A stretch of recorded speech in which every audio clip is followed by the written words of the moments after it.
Hope आप भी अपनी लाइफ में कुछ बेटर करना चाह रहे होंगे।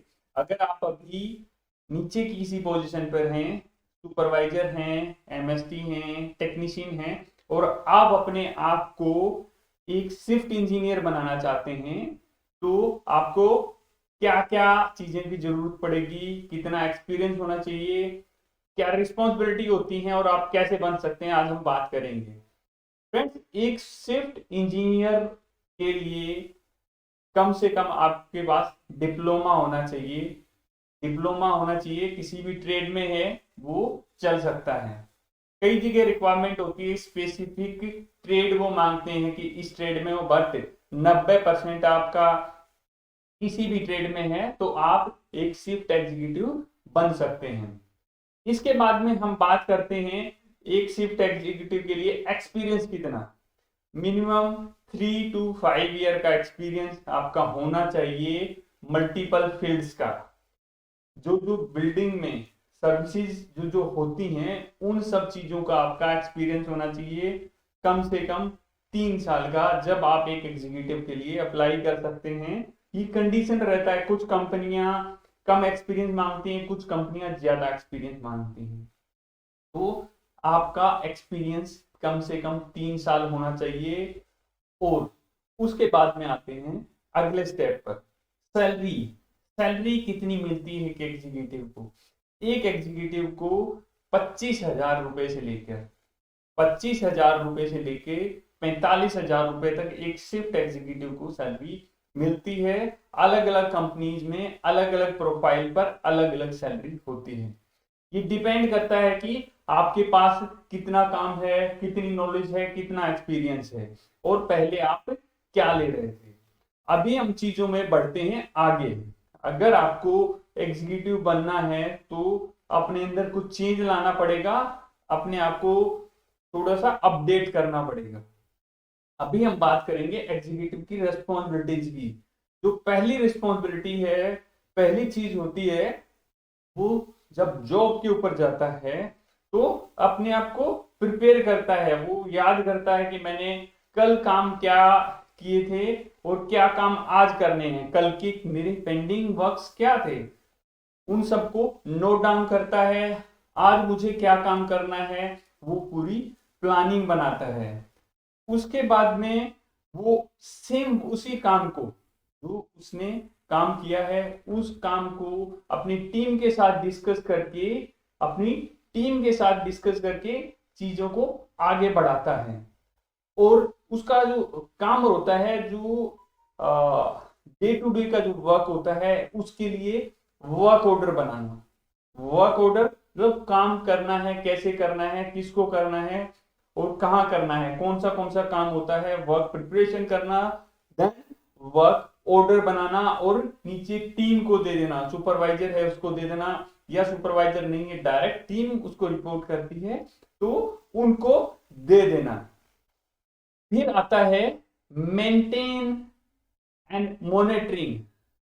जो लॉग बुक्स होती हैं बिल्डिंग के अंदर, आप सबको पता है कि लॉग बुक, चेकलिस्ट, ये सारी चीजें काफी इंपॉर्टेंट हैं। और इन सब चीजों की मॉनिटरिंग, इन सब चीजों की मॉनिटरिंग बहुत जरूरी है। तो ये सारे काम भी एक एग्जीक्यूटिव करता है। जितनी लॉग बुक होती हैं बिल्डिंग के अंदर, जितनी चेकलिस्ट होती है बिल्डिंग के अंदर, जब बिल्डिंग का उसको राउंड लेना होता है, जब वो बिल्डिंग का राउंड देता है तो सारी चीजों को चेक करता है अच्छी तरह से और वहां पर अपने साइन करता है। कोई रिकॉर्ड मेंटेन नहीं है तो वहां क्वेश्चन पूछा जाता है, रिकॉर्ड मेंटेन क्यों नहीं है। इसीलिए सारी चीजों की चेकलिस्ट और जो रिकॉर्ड मेंटेन है वो किस तरह किया गया, वो सारी चेकिंग भी उसी की रिस्पॉन्सिबिलिटी होती है। अब बात आते हैं अगले काम पर, अगले रिस्पॉन्सिबिलिटी पर।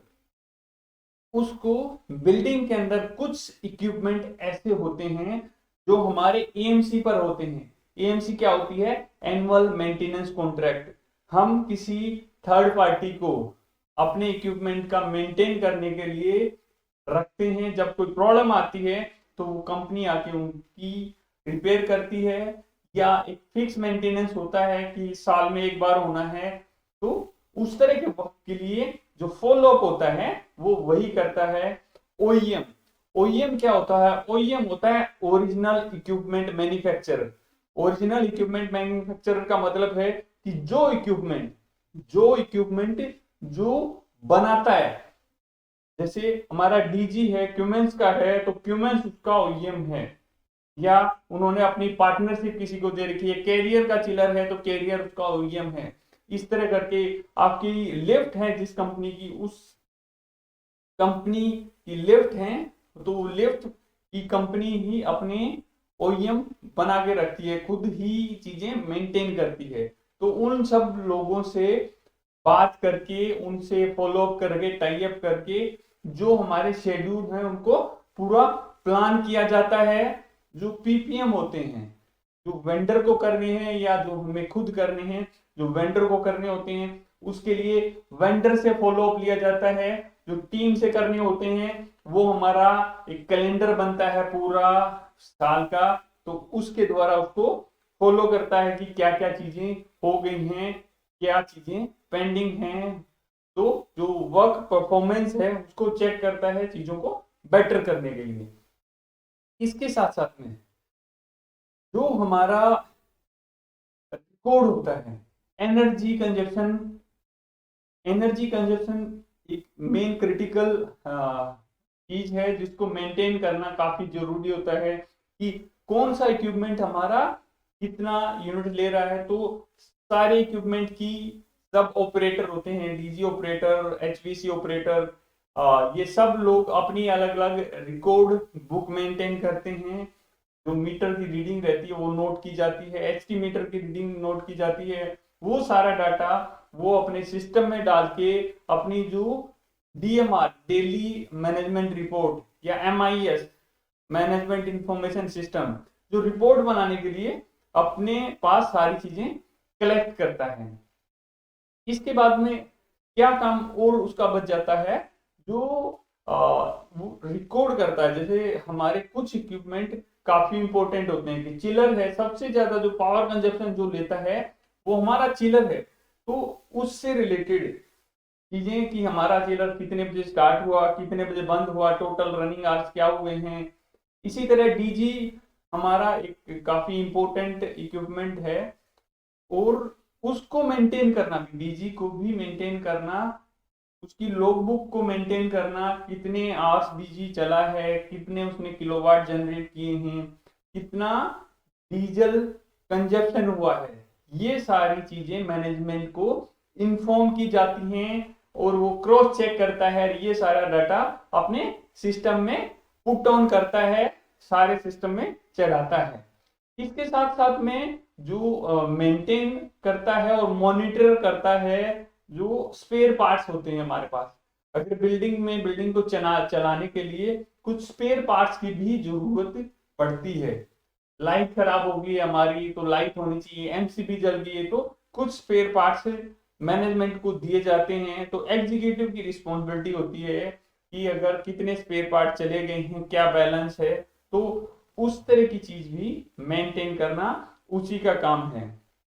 जो सारे रिकॉर्ड को रेडी करके जो एक एमआईएस बनती है उसको भी बनाना उसी का काम होता है। वो उस रिपोर्ट को बनाता है, आगे मैनेजमेंट को भेजता है।